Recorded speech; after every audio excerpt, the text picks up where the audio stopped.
शेतकरी मित्रांनो नमस्कार, मी निखिल चव्हाण परत आपल्या ॲग्रिकॉस फार्मर या यूट्यूब चॅनलमध्ये स्वागत करतो।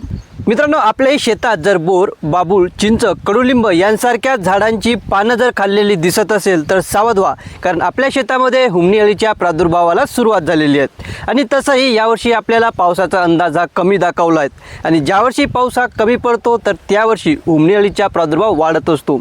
त्यामुळे या हुमणी अळीला आपल्याला नियंत्रण करणं खूप महत्त्वाचं आहे। तर हे नियंत्रण आपण कशा पद्धतीने करायचं आहे हे जर आपण या व्हिडिओच्या माध्यमातून पाहणार आहोत। यासाठी हा व्हिडिओ शेवटपर्यंत नक्की पहा।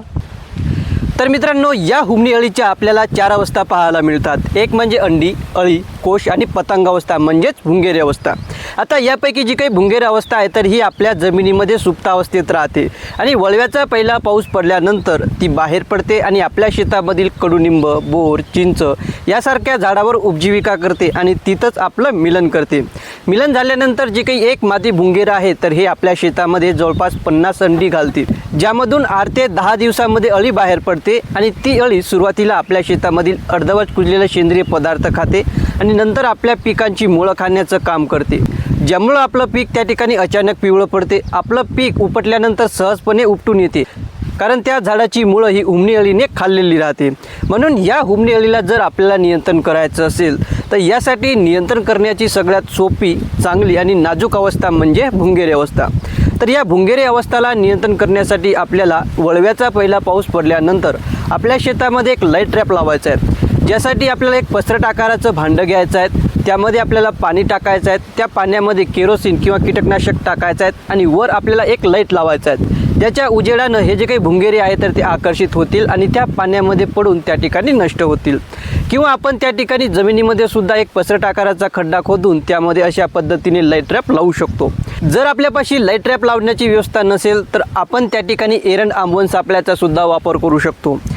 यासाठी आपल्याला 1 ते 2 किलो एरंड भरडून घ्यायची आहेत, त्यामध्ये 20 ते 25 ग्राम ईस्ट पावडर किंवा ताक टाकायचं आहे। सोबत त्यामध्ये आपल्याला 50 ग्राम बेसन टाकून हे द्रावण आपल्याला जवळपास 2 लिटर पाण्यामध्ये मिक्स करायचं आहे आणि याला आपल्याला 2 दिवसासाठी आंबवण्यासाठी ठेवायचं आहे।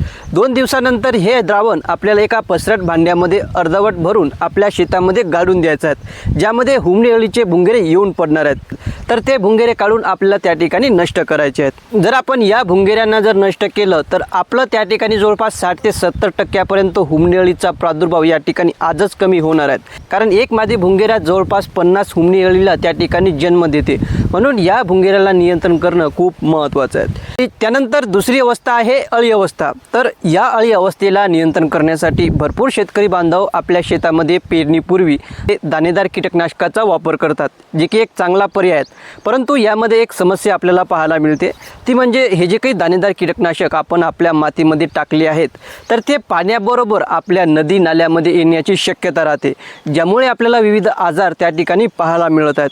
म्हणून शक्यतो आपण या दाणेदार कीटकनाशकाचा वापर करणं हे टाळायचं आहे। याऐवजी आपण त्या ठिकाणी मेटॅरिझम ॲनॅस्पोली आणि ब्युवेरिया बॅसियाना या मित्र बुरशीचा एकरी 2 ते 4 किलो याप्रमाणे त्या ठिकाणी वापर करायचा आहे, जे की आपल्याला आपल्या जवळच्या कृषी विद्यापीठ किंवा कृषी विज्ञान केंद्रामध्ये 150 ते 200 रुपये किलोने त्या ठिकाणी उपलब्ध होतात। त्याचा आपल्याला या ठिकाणी शेणखतामध्ये मिक्स करून त्या ठिकाणी वापर करायचा आहे, किंवा आपण त्याची ड्रेंचिंगसुद्धा आपल्या शेतामध्ये करू शकतो।